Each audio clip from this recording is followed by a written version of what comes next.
Hey, everybody, it's Lzzy Hale again with Raise Your Horns. Thank you so much for joining me. Thank you so much every week for joining me. For all of you, I see all of you in the chat, my freak family. How you guys doing? We have an amazing show today. We're going to get right into it because we got a lot of stuff to catch up on. Celebrating 100 videos, 3 billion views. She's collaborated with the likes of John Legend, Josh Groban, LP, Amy Lee, Bishop Briggs, ZZ Ward, Jewel, etc., etc. She is a legend in her own making. Her latest release is called Artemis. Please welcome the one and only Lindsey Stirling to the show. Yay! Hello, thank you. Welcome. You're so welcome. Congratulations on everything, and thank you so much for joining us. Absolutely. I was so excited. I was excited to get to talk to you again. It's been so long since our paths have crossed. And you failed to mention that one of my great collaborations, one of my greatest collaborations that I hold with such pride and joy is the one that we did together on Shatter Me. So, yes. That will always be, honestly, one of my favorite songs. And I'm not just saying that because I'm sitting here with you, but like, I don't know. There's something so special about that song and what we created together. And so, it'll always be one of my faves. Oh, I appreciate that, darling. I likewise. And I didn't when we decided to do that together, I had no idea the feels that I was going to get from that song, and then everything to experience that together. And don't you guys worry at home. We're gonna get more into that a little later. Don't want to blow all our cookies in the first set. But you've been keeping like super busy. Like it's so, first of all, thank you for letting me into your bedroom. I appreciate that. Welcome. It's my bed. Yes, see, I feel so special. But you all should feel special. Yeah, well, you probably know this equally as much as I do. Is that for the most part, yeah, I definitely I dig myself, but there are some moments where you feel a little less than special, particularly in the morning when you have like the pillow marks on your face. You just kind of look like somebody just beat you up in your sleep. Like, what happened? Yeah. What does happen? I don't understand. I don't know. And how come when you sleep on now because we're in your bedroom, we're talking about sleeping. But what you fall asleep on your back or somewhere comfortable, and somehow you just always end up in a different position. That's my story. Something happens in my sleep. People move me in my sleep. But you have a show all on your own, String Sessions, on your YouTube channel. All of you guys can check that out. It's amazing collaborations. That's awesome. Did that just start because of the lockdown? It's funny because I've had the idea for this string sessions project for a while now, and I was like, oh, it'd be fun to have guests on and interview them and collaborate with them. And I think I was always just a little intimidated by the idea, so I just kept pushing it off to the side and being like, oh, I'm busy, I've got a tour, I've got a video to shoot. There's a million reasons not to do something if you find it intimidating. And I think subconsciously it was like, I don't know if I'm going to be good at that, so I'll do it later. And then here, a year's worth of touring just evaporated. And so I was just sitting at my sister's house, actually, where I spent most of the beginning of quarantine. And I'm like, what am I going to do? So I went to that drawer of all the pushed aside ideas, and I opened it up and I started working on them. I started kind of facing those little bit of the intimidations in myself. And it was a really fun project to work on, to get to be inspired by other artists. Also, I gained a lot of respect for interviewers and how much prep goes into so I'm respecting you for the way you're guiding this interview and the conversation. It takes a lot of thought, at least for me. I was like, this takes a lot of prep. But it was a very rewarding process, and I loved just getting to dive into other people's music and think about how I could reinvent it in a string way. So it was a lot of fun. That's awesome. I love it. I love your collaboration with LP on the song Recovery. That's so incredibly beautiful. Thank you. And then your Jekyll and Hyde with Bishop Briggs is awesome as well. That's so moody. And she's so cool. I mean, both LP and Bishop, they're so different. They're both so cool, though. I was like, they ooze with swag. I'm like, that's not one of my gifts, is oozing with swag. So it's fun to see what other people are just so good at. That's awesome. And you've been doing well with the Bishop Briggs video. You did that in your house too, right? Or you just kind of moved some stuff around. I saw some of what you were putting up there with the making of that. That's so cool because when you look at it, you're like, wow, this is like professionally done. Yeah, well, Picture around. right. It's funny how, I don't know. I think I've gotten, like, when I first started my YouTube channel, literally everything had to be free, or like I had to do it all myself. And my shoots were very simple. And, I figured it out little piece by piece. And then, I've slowly gotten into like big ideas and grand productions. And I feel so lucky that I get to step into these like fun fantasy worlds and be ballerinas and snow globes and whatever I want to be. But then dialing it back now that it's like, we can't do that. It's like going back to that part of my brain of like, ooh, we have to figure this out in my living room, maybe with one other person to help me. Okay, how are we going to do this? So it's like, it's been a fun exercise. And also to remind myself, like, you don't need like a ton of money to make something really powerful and impactful. Like sometimes it's almost like sometimes simplicity can be even better. Oh, absolutely. And it's kind of funny to think about that too, because the way that you and I both operate, we're both, touring musicians, and we have, people and managers and touring, bandmates and all of these things, and to be able to accomplish something like a great looking video or any type of project, you would think that it would take all of those things to make it because you're so used to doing that. Right. The other day, I just I have a couple collaborations coming out this year, and I'm featured in this song with an artist that I cannot mention at the moment, but all of you will figure it out. But it's a beautiful song, and he wanted to make a music video, and at the time they're like, yeah, how do we do this? So we ended up FaceTiming with the director, like literally, like, and had his like little, camera view into the video camera, ended up renting this like just steady video camera. And then Joe, my guitar player, is like very well versed in photography. So he has all of this, like these backdrop things and all that. So we just like used his lighting, and I got direction literally from a FaceTime video, and we made it work. And I have another thing just like that coming up this weekend. And it's just really weird to be like, wow, this like, a lot of this footage looks like really magical for not really even being present in the same room. We're like, wow, why weren't we doing this all along? It's like I could just do everything from my house. I know. I think that moving forward, I mean, I will be so excited to get to step on like a fun set again and make things, but at the same time, it does make you realize, like, I don't always have to do that. Like, I can make some pretty cool stuff with simplicity. And I love that Joe is super into photography. I'm sure that helps so much. Oh yeah. He's have that eye. He's been dabbling in it since like 2007 or 2006 ish or something like that. And to look back on some of the pictures that he was taking in that time up to now, I'm like, dude, yeah, you just take that. It's fine. Yeah. He's got such a good eye for it. And there's so many moments because unfortunately, like, we're together, not unfortunately. Sorry, Joe, I know you're watching. But you deserve that anyway, because he always bombards the chat every time that we do this. So, but since we're together all the time, I'm usually like the subject that he's testing on. So there have been so many moments, and there are so many photos of me just being like, it's again, seriously. Yeah.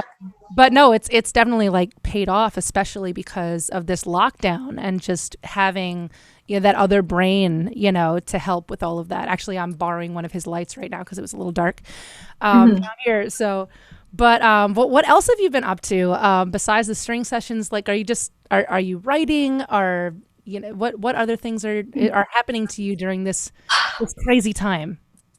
What else has happened?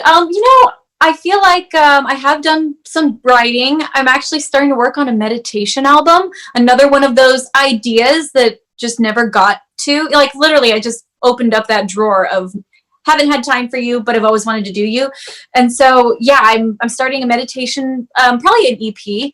But I'm very excited about that, to just make some music that helps people zen, helps people sleep, like whatever they need. Like, because yes, I feel like more than ever I've had anxiety during this whole pandemic. And I've always been on the edge of the anxiety spectrum, not gonna lie, but I've had it a lot more since this has all gone down. The unsurety, the unknown. So I'm like, you know what? I bet there's a lot of people in that same boat. So I want to make something calming.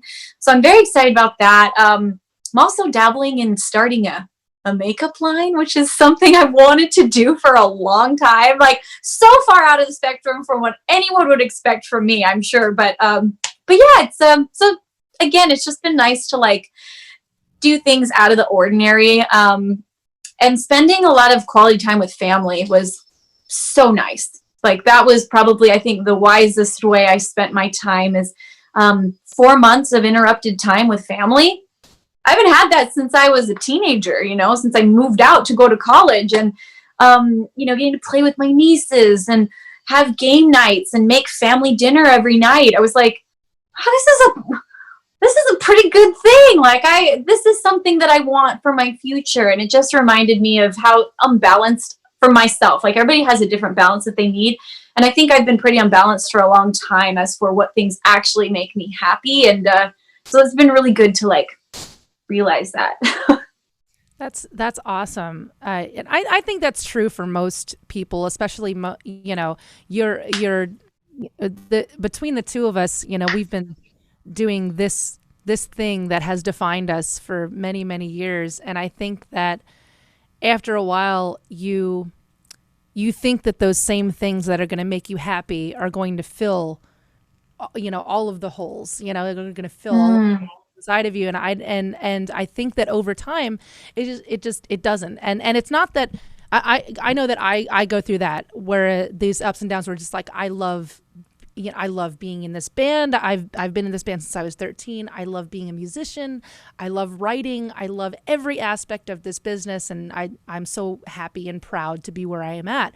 Right. But where I'm at right now in this, you know, is not the same as when I was a teenager. It's a different feeling. And sometimes, you know, as much as you love those things, sometimes those things that make you happy and your passions end up becoming more product based, I want to say, or not necessarily. Product is not the best way to put it, I guess, but it more business aspect, more like you have to instead of you want to, you know. Yeah. And as much as I'm so incredibly thankful to have my career be at that point, sometimes you have to like reevaluate what's important for you right now. And so I think that's really cool that you were able to experience that. Right. I love the way you said that, by the way. I can't even like restate it exactly, but you said something like what makes you happy isn't always exactly what fulfills you. You know, like it may make me happy right now. Like there's nothing like being on stage or like creating an art piece that you're just so proud of, like, and getting to share it. There's nothing that makes me like happier than that. However, there's like something different that like fulfillment that like lasts and that doesn't go away when you're off the stage and doesn't go away when that project is done and like kind of run its course and you're just like, well, now what? So you're on to the next thing that will make you happy. But you know, when you do the things that actually like fill you up, like you said, it's a very different kind of a feeling. And I think that for you and I both, it's like our identity is so closely tied to our livelihood, our art. And so you know, when all of that stopped and my plans had to change, there was a bit of an identity crisis. And I remember my mom sat me down one night and was just like, Lindsay, your true like value is like, think about what you mean to your nieces and what you mean to your sister. Like, and, you know, she's like, I know you've made a difference to me. And, you know, it was because I was going through this identity crisis of like, what am I going to like, just a moment. And, you know, yeah, who am I without all of this other stuff? And it was so nice to be surrounded by family to remind me that like, that may be like part of your identity, but it's not your value. You know, it's not what makes you so special to me as your mother or to your sister or to your nieces. And it was like so clear in that moment that that's what mattered. And I like those like staple moments I have to like go back to in my mind to remind myself that like whatever I'm scared about or unsure about, like that's what matters. That's really cool.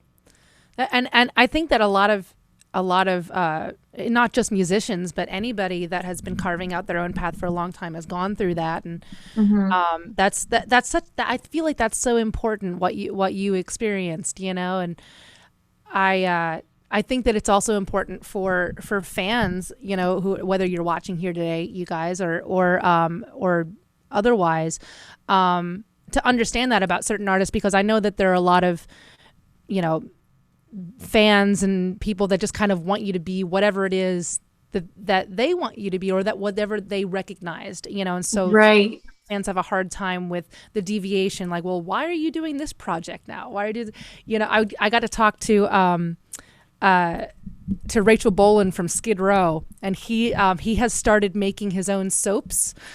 It's called Dirty Rocker Soap, and it's pretty awesome. It's actually, he sent me a whole box of them. They smell amazing. They work great.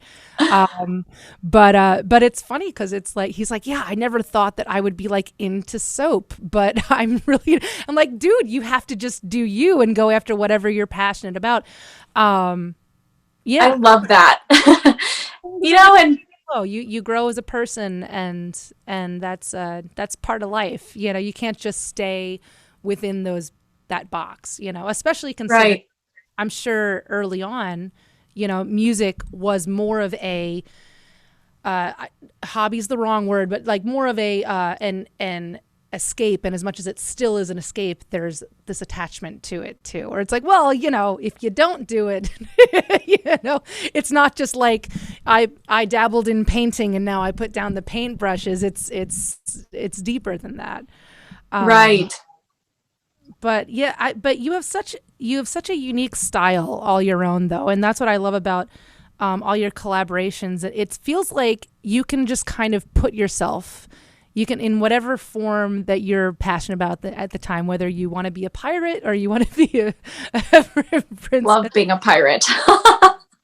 Okay, so the first time we're dovetailing here, but the first time I ever got to experience one of your shows, and not just when we did that press tour together for Shatter Me, but the first time I ever saw one of your shows, you know, was at the Nissan Center in LA, and you came out being held by these pirate dudes, and there was a treasure chest, and you were in your outfit with your hat, and then they opened up the treasure chest, and then it was another violin, and you switched. It was like, I have never been to a show that was, you know, it was awesome. It was just unlike anything, and your family is so really diverse as well.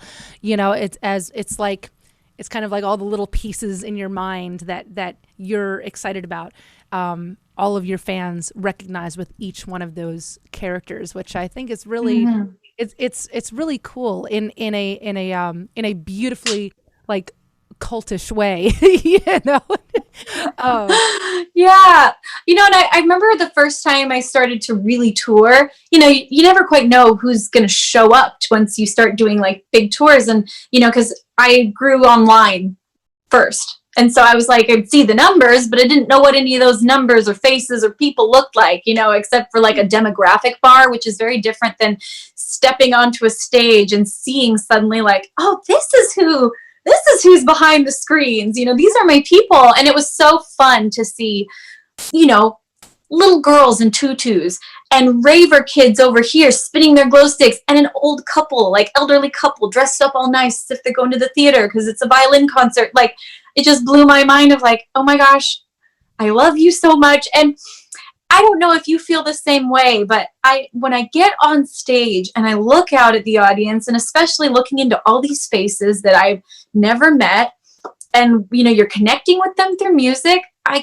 don't know how to describe it other than I feel this like extreme amount of love for these people, and they all look so beautiful to me, you know. And it's like, I'm sorry, I'm like getting teary-eyed as I like say it, but it's like a very emotional experience. I am a little too emotional for my own good, but I just think to myself, if only they could see like how beautiful they are to me right now. Like, you know, if only I could always view myself through this kind of a lens of like, you're a beautiful person, and whatever you've experienced is different from me, and you're all so different, and that's what makes us all beautiful. Like, you know, it's a really powerful thing to get to like see people from that kind of a perspective of just gratitude and love for like what they've given me. And anyway, so that's probably my favorite thing about the diversity of my fans, is it gives me a chance to just feel love for like so many different types of people as I like play my violin and like staring at them all.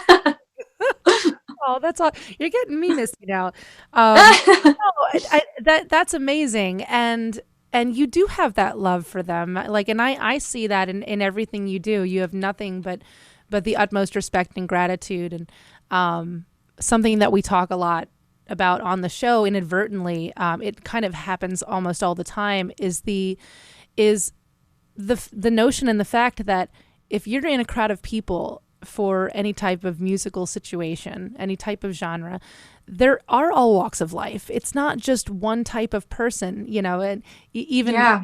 even if you do go to a concert where everybody is kind of like, dressed the same or whatever, it's like there's a lot of black in our audience, a lot of black t-shirts, but it's such an amazing thing, and that's the way it's supposed to be. Music is such a universal language, Mhm.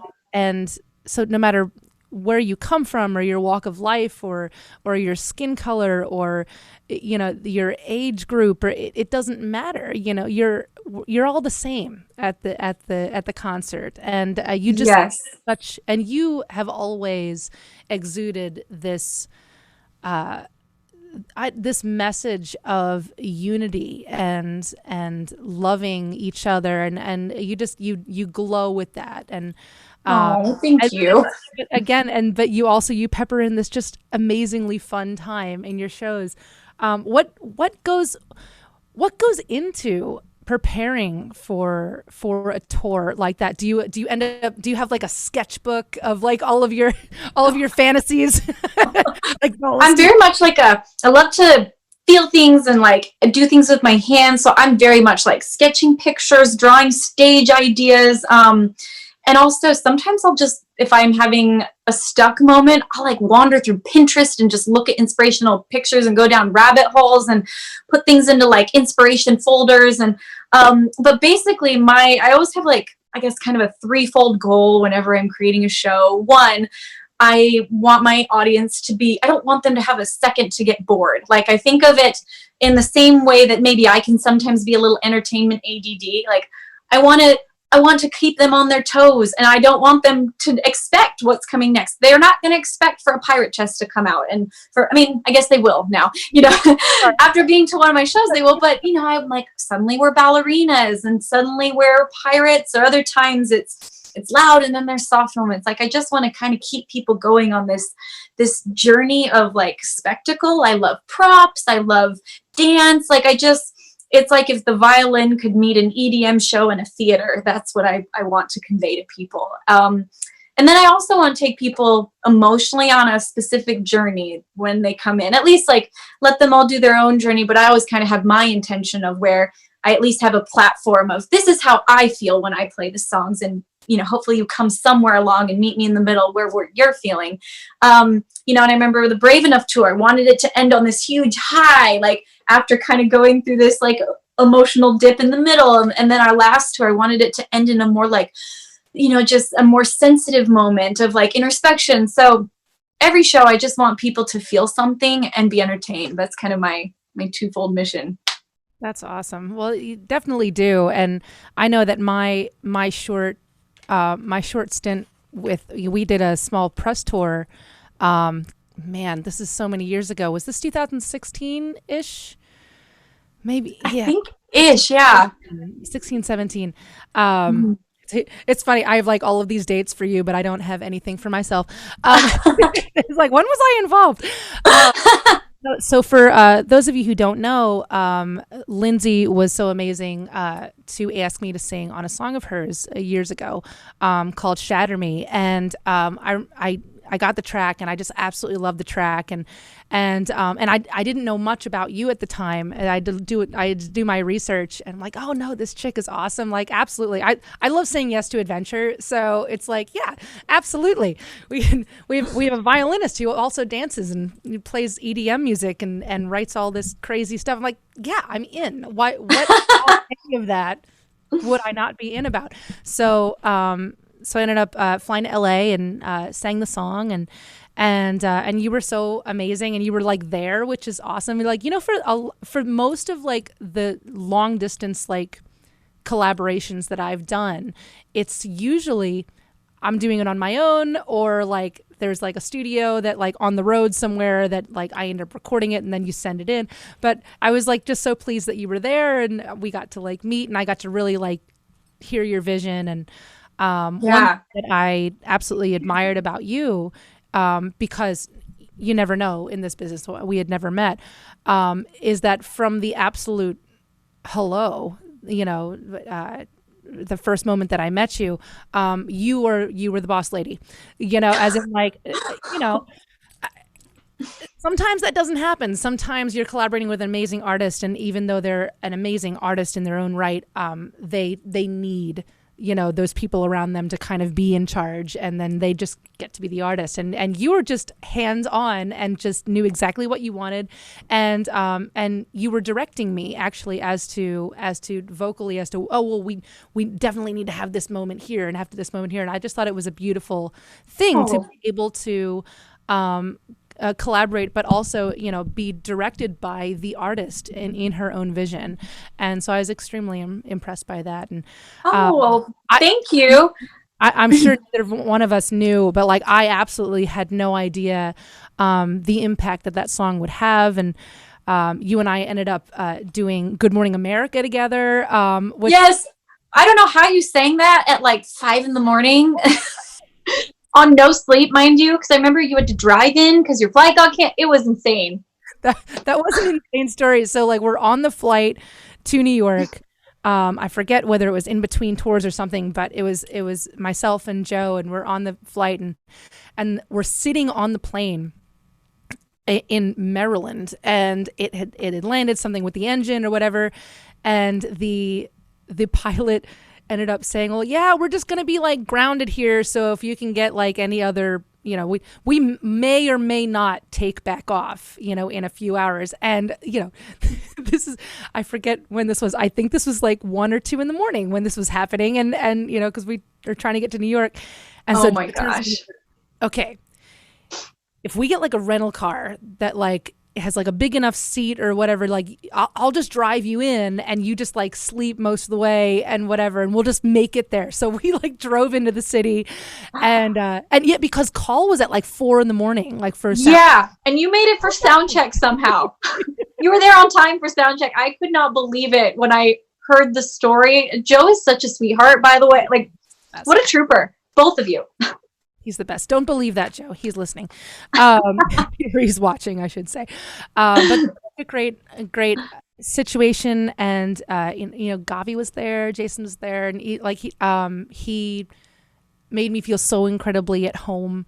Yeah. And just like part of your band, I'm just like, oh, I get to be a part of the band. And then we did that immense like press run over the next, day and a half, just going to every radio station and did a lot of live performances. And it was amazing. And then we ended up getting to return to America's Got Talent with that song as well, which was actually my first time on America's Got Talent. So I got to cross that off of my list because of you. But before we keep blathering about how amazing our journey was together, I think that we should unleash a little surprise onto the people watching right now, because and most of you guys might have guessed it, because if there's a will, there's a way, and between Lindsey and I, we were going to end up making this happen. So Lindsey was nice enough, to send me some of the tracks from Shatter Me, and we ended up doing kind of our own little live versions of this. So Steve, if you are ready, let us unleash just a new little version, a little taste for all of you of Shatter Me by Lindsey Stirling, featuring moi.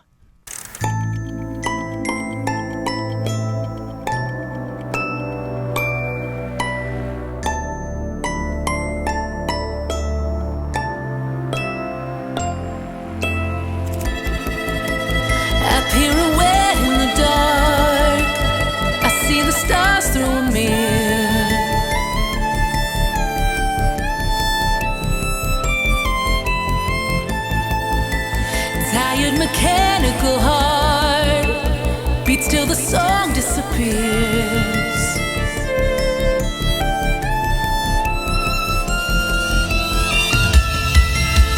Somebody shine a light. I'm frozen by the fear in me.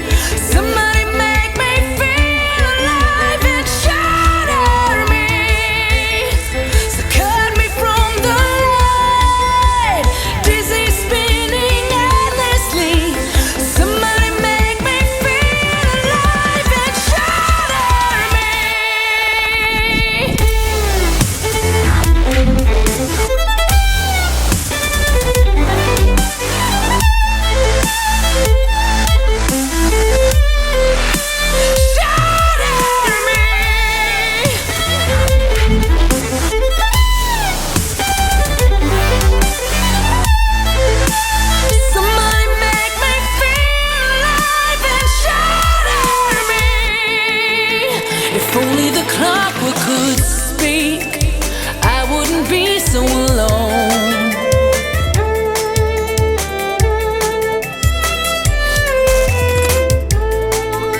We'd burn every magnet and scream and spiral into the unknown.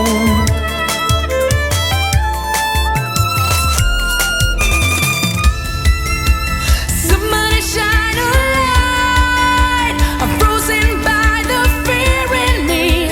Somebody make me feel alive and shatter me. So cut me from the light, dizzy spinning endlessly. Somebody make me feel alive and shatter me.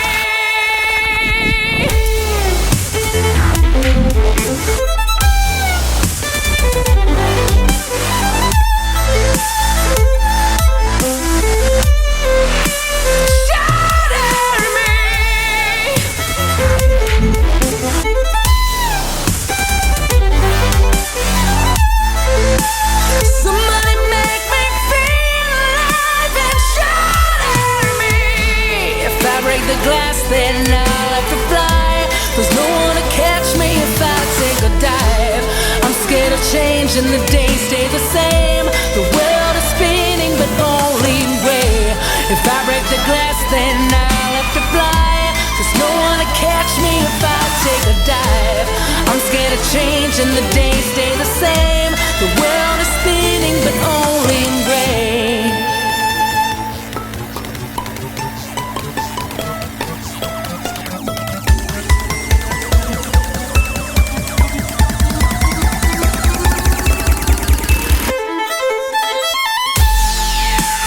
Somebody shine a light. I'm frozen by the fear in me.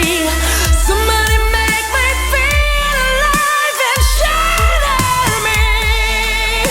So cut me from the light, dizzy spinning endlessly. Somebody make me feel alive, shatter me.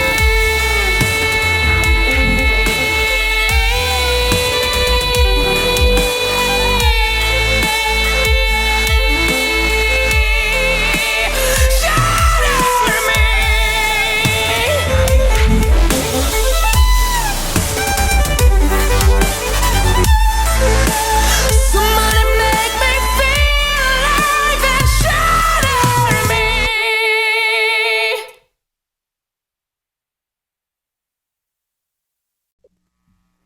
Yeah, that was awesome. I have to tell you, I had so much fun re-singing that song. It like took me back to that place, just back to that. Actually, when I listened to like the final version of it and hearing you sing like in such a raw form of that song, it reminded me of sitting in the studio when I first met you, listening to you sing it. And I just remember being blown away as you like climbed up to the shatter me. Cause I was like, it's so high. How is she oh, she hit it. Like, I just remember getting chills as I sat there listening to you sing it. It was like so unreal. And, that was such a cool moment for me because that was my first like artist to artist collab. Like I'd collabed with a bunch of the YouTube community, which is just a kind of a different animal. It's a different beast in the YouTube land. But to collaborate with like, for an album with another like artist, who has their own vision and their own artistry, it was just so exciting to me and so cool. So I like when you're like, that was cool that you were there. I would not have missed that. I was like so pumped. That's awesome. I don't know if you might have mentioned it, but I totally forgot. I didn't realize that I was one of the first kind of artist to artist situations. That's really cool. That makes Yeah. Because I'd never written a song. Like my first album was all just violin, and then I was like tipping my toe in the water, and I was like, okay, let's write a song with lyrics. Whoa, like, well, okay. And so then you were the first collaboration I'd ever done like that. So it was really cool and exciting, and it helped me step into like a world that I just didn't really know how to step into, like this rock and roll, this grittiness. I wanted, like when I wrote the song, I explained like your voice to a T. I was like, I want a female rock star with grit and like texture in their voice. And anyway, so many fond memories looking back that. And in the studio, when I met you, Lzzy was so nice. She brought me a gift. And I remember being like that awkward moment of like, I didn't get a gift. Oh, dang it. But she gave me this necklace, which is your own necklace, like your own line, right? Yeah. Do you still have these? I still have them, and I've released a couple different things. Honestly, I've been creating a lot more now, but I had kind of a plan for this year, and then that kind of went away. So look, I'm looking forward to doing more. That's so sweet of you. And it's so beautiful, and I still I was like, I knew exactly where it was. I was like, I'm busting this out for the interview. Well, thank you so much. That's awesome. Yeah, dude. Like what a crazy time. And like we were saying a little bit before the video, we got to, well, you got to go back to America's Got Talent and kind of prove. So for those of you just watching, in 2010, Lindsey was a quarterfinalist on season 5 of America's Got Talent, and I have some quotes here that she has actually disproven since then. But Judge Piers Morgan told her that you are not untalented, but you're not good enough. I don't think you're good enough to get away with flying through the air and trying to play violin at the same time. Sharon Osbourne commented, you need to be in a group. What you're doing is not enough to fill theaters in Vegas. So it has been a decade of, like I said in the beginning, 100 videos, 3 billion views. Obviously, you have proved everybody wrong. How much did getting voted off America's Got Talent add fuel to your fire and determination? Because to come back, that's what I felt when I was performing Shatter Me with you on America's Got Talent that time, because then they were all like smiles. They were all like, right, oh, yes, she's ours, she's one of our family. I'm like, I'm standing there in the dark ready to start the song, and I'm like, yeah, guys, now you believe it. So but like, what was that part of, like, this kind of, or at least a small piece of that puzzle that really just kind of kicked you in the butt and just sent you forward? Yes, and I think that those moments of, like, I think it's so important for artists to face, like, failure is such a, like, strong word, but I will say that because in that moment when I heard the judges say those words and when I got kicked off the show, it was a huge failure in my mind. Like, the most humiliating moment of my life, kind of a failure. And I was like, I honestly don't know if I have the courage to step on a stage again, because I was so just embarrassed. My family was there, all my friends were watching. It was just like painful. But I think those moments are so important because it kind of, if you can pick yourself up again and turn that failure into, like, I'm just going to start again. I'm going to put one foot in front of the other, and we're going to move forward. Those are the moments that teach you gratitude for when things do work out. And, like, they also give you this grit. Like, we still, Lzzy, I'm sure you can relate. We still face rejection. It's just a different kind of rejection nowadays. But, there's plenty of times when people are like, sorry, no, you can't do that. Or you're not good enough for this. Or we don't want you on our show. Or what? We face rejection all the time as artists. Just no one ever sees it now. It's not as public as being kicked off America's Got Talent. Not as humiliating, but I now understand the process of, like, all right, move forward, one foot in front of the other, which the first time I did it in such a big way, it was literally like one foot in front of the other. I can get on that stage again. And it did turn into, like, fuel at first of, like, okay, that was painful, but I'm going to prove them wrong. And then it kind of, I think that's not even the most productive space to stay in. I think that was great fuel. But, when I went back on the show, luckily at that point I wasn't bitter anymore, and I wasn't like, I'm gonna show you a little bit, but it turned into, like, you're a part of my story, you're a part of what made me who I am. And as much as it's fun to, like, prove you wrong, like, thank you for kicking me to the floor for a moment so that I could prove that I could stand up, because I've had to stand up so many times since then. And those first moments, I think, are the moments that really made me, like, who I am as an artist. Do you ever compare it to other things? Do you compare, like, let's say tomorrow something happens and you're really questioning whether you have the guts or the will to overcome it? Do you ever think about, well, I've already overcome that, so therefore I have the power to move forward. Is it kind of in the more or less you're stacking the scale in your favor, because you say, well, Yes. I've gone through that, and there have been a lot of moments like this, so therefore you can kind of almost pep talk your way into like, no, I got this. I mean, absolutely, 100%. And, back in the day when I went to college, I studied therapeutic recreation. And I remember one of the most powerful things, like I worked at a treatment center for troubled teenage girls. And one of the best ways to help, in a treatment type of situation, these girls gain confidence and gain, in their recovery, was helping them remember moments in the past of small successes and small victories. And like that for anyone is the most effective way to get you to like move forward. And whether it's subconscious or consciously remembering, like they do just stack up as proof to yourself in the present that I can do this. I've done it multiple times in multiple avenues, multiple ways.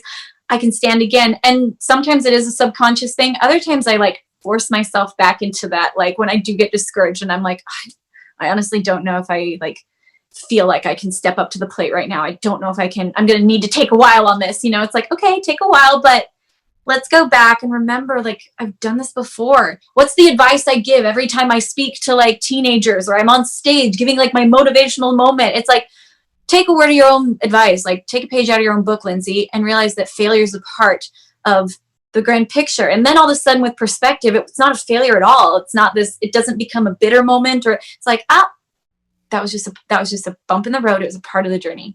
Absolutely. And I love how you flip the word failure into this positive light, because, there are so many people that are afraid. They're so afraid of failure that they don't even try, and they don't even go for it to even give themselves the opportunity, whether it's, okay, well, yeah, sure. You might fall on your ass. Of course, that's going to happen, Absolutely. I love a book by Brene Brown called Daring Greatly. And she talks about, well, I just love all Brene Brown's writing, but that's my favorite. She just talks about that if you go for your dreams, if you really go big in life, it's not a matter of if I fail, it's going to hurt. She's like, it's a matter of when. And that's like not fun to hear, but at the same time, it makes you realize that when you fall down, you're in the company of every single person who's ever done anything great. You're not like this isolated incident of like, well, you suck because you failed. It's like, no, that's what everybody who ever has succeeded has done, like time and time again. And the people that succeed aren't those that never failed. They're just the ones that learn to get up each time. And I love Lucille Ball as like one of my idols. And she has a quote that's so simple, but she said, I'd rather regret the things I have done than regret the things I haven't. Mm-hmm. And it's like, yeah, maybe at the time I definitely regret it. I was like, I should not have gone on to America's Got Talent. That was embarrassing. But I would rather, even in that moment, I'd rather regret that I tried than sitting back my whole life being like, what would it have been like if I'd done that? Like, what would I be in a different place? Like, I just can't live with what if, but I can live with, well, that happened. Absolutely. And you can't change any of that, what happened. And what I love about your journey is that, you do say yes, even when things are tough, and you do say yes, when things aren't necessarily guaranteed to come out the way that you do, because it's a part of that journey. We talk a lot in our band about, Hailstorm, this band being this just, there's no real destination. It's just this really long highway, there's all these mile markers along the way, that kind of like remind you like, oh, cool. Hey, that was neat. Sometimes you pull off and you like look at the view of the Grand Canyon. You're like, this is pretty awesome where we're at. Sometimes you get a flat tire and you pull it off the road and you got to figure out how to move forward. But I love that so much about you. One thing that you've been quoted stating is that a lot of people have told me along the way that my style and the music that I do is unmarketable. But the only reason I'm successful is because I've stayed true to myself. And that's something that you do absolutely unabashedly. You are unapologetically yourself. And if any of you have ever watched any of her videos or been to any of her shows, that is exactly everything. Even just being a part of that music video, Shatter Me, with you, I mean, you're directing, you put your entire heart and soul into it. it's just a true reflection of who you are. And has that, I guess what you're kind of saying is that that's kind of become almost your mission statement, not just your advice to your fans, but probably something for. I mean, I think I love to talk about that, and I love to share it because it's just been kind of a theme of my life. Like my mom used to always say that Lindsey just kind of marches to the beat of her own drummer, and and I think that I gotta love mom language. But I just think that it is interesting that by being told over and over again that I was too different, when I jumped onto the YouTube platform, it was like, and that, by the way, wasn't plan A, that was like plan W. I was trying so many different things to get my music out there, just running into door and door that were locked after door that was locked. And finally I discovered this platform of YouTube back in 2010. And who knew that weird platform that was just emerging would change the game for me. But what was at the time one of the best ways to go quote unquote viral was to do something different. And so suddenly the very word that people kept using is this like scarlet letter of like, you're just too different, we don't know what to do with you. Suddenly that was in all the captions when people would share the video. They'd be like tagging their friends and saying, this is so different, I've never seen anything like this. And the curse became the blessing. And I just think that oftentimes our greatest gift is what we fear the most. It's scary to like really lean into what makes you you, because if it's rejected, that is all the more painful. Mm-hmm. And I think oftentimes we're just made to think that the things that make us different are bad, but they're what make us special. And by leaning into that, I have found my voice, and I've found my passion, like my true passion in music came alive when I, didn't just play the violin and have me fit the violin, this classical musician that everything's notated for you perfectly on a page with lots of black dots. Like suddenly I decided, oh wow, I'm going to make the violin fit me, and I'm going to try, and that was when I became passionate about the violin, was when that transition happened. And if I'd never done that, I guarantee you I probably wouldn't be playing now. I probably wouldn't have kind of made it into that, because it just wasn't me. And so, that quote is something I believe so strongly in, because it's just what's made everything happen in my life. Absolutely. And you think about it that with anything, and there's young musicians out there right now that are like, well, I want to be the next this, or I want to be the next Slash, or I want to be the next whatever. And, I feel like that's something that when I was younger, I had to let go of as well, because I'm not going to be that. I'm not going to be able to, because that's not me. I mean, I can try and I can imitate and I can be a Pat Benatar wannabe when I want to be, but it's not, but you have to lean into what makes you you. And that's so important. I feel like that's such a powerful statement that you just made, is leaning into what makes you you, and stop treating, you're right, as a dirty word, because it's really not. Like, who wants to be a copy of somebody else? We already got that. We already have all these other things. So find out what makes you you. And I talk about that with like practicing your instrument. Stop calling it practice, by the way, guys. Just like make a noise, until you like the noise that you make, and then hone that. Yes. Because there are so many. I know this amazing. His name is Jared James Nichols, and he's this amazing guitar player out here in Nashville. He's like this bluesy guy. He plays without a pick. You would never know. It's like, but he has this really unique way of digging in that just creates this whole tonal situation that you just can't get with anybody else. And so we talk about that a lot here in I'm in Nashville at the moment, so it's like Music City. You just run into a bunch of weird music. And I feel like that can be like compared to every area of life, whether it's your personality or, feeling like you have to be a certain way in order to have friends, or feeling like, I feel like as women, so often I get sucked into this rabbit hole that social media sometimes pulls me into, where you can't help but start to judge yourself and be like, oh, if only I look like this, if only I look like that. And you see everybody's getting all this work done and, working out in their perfect quarantine diet. And you're just like, what the heck? But you take a step back and you be like, why do I want to look like everybody else? Why do I want to get the jawline reconstruction that everybody else has? Like, who cares? Who the heck cares? When you take a step back from it and realize we all don't want to look the same. Like, what makes us special is the fact that we're different, and we all have different shaped noses, and we come in different sizes. And I don't know, it just kind of strips the layer off everything whenever I feel myself going down these rabbit holes of trying to be what I think I'm supposed to be. It's really easy for me to do with art.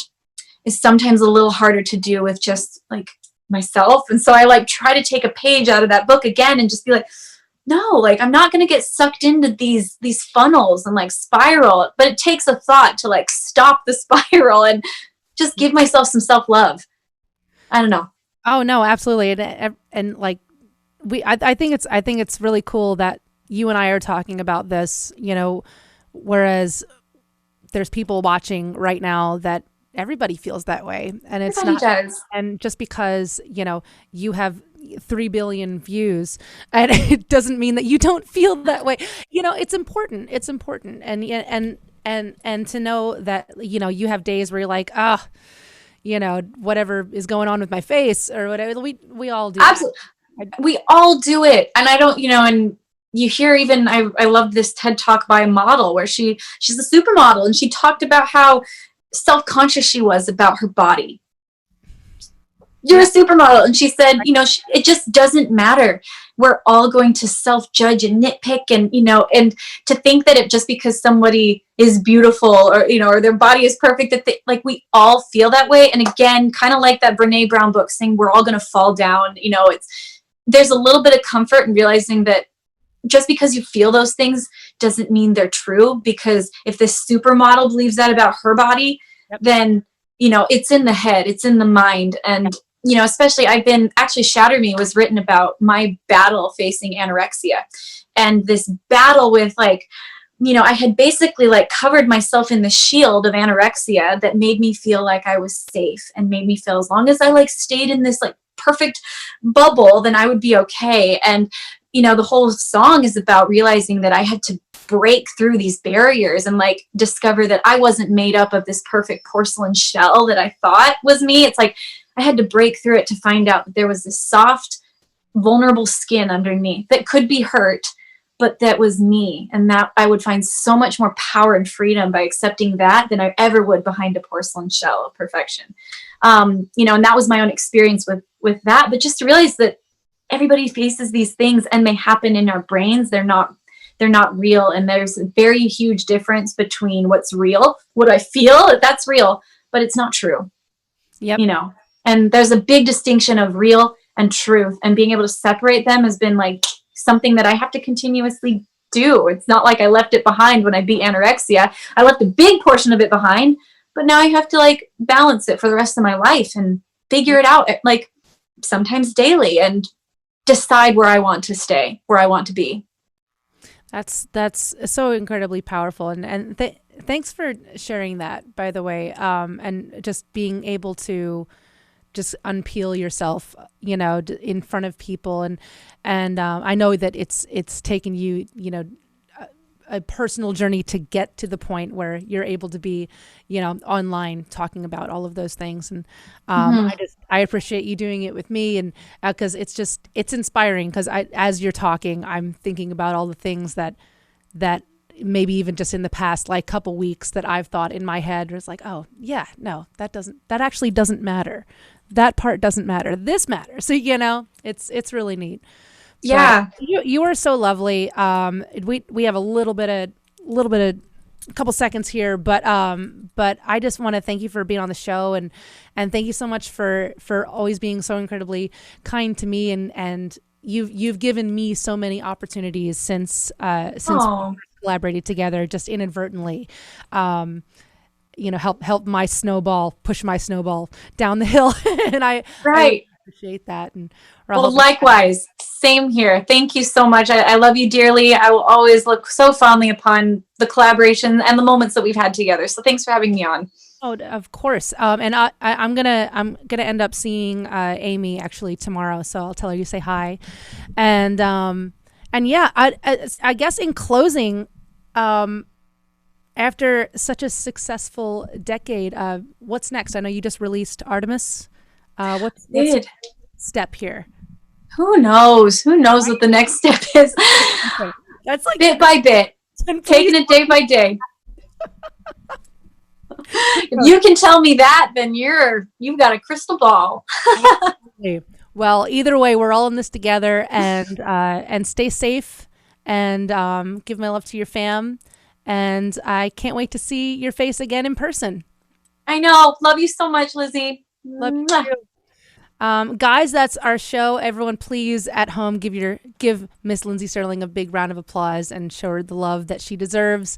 Thank you all for watching and for listening and continuing to deal with my ass every single week. Until next week, please stay safe, stay sane, support each other, stay connected, and raise your horns. Love you guys. See you next week.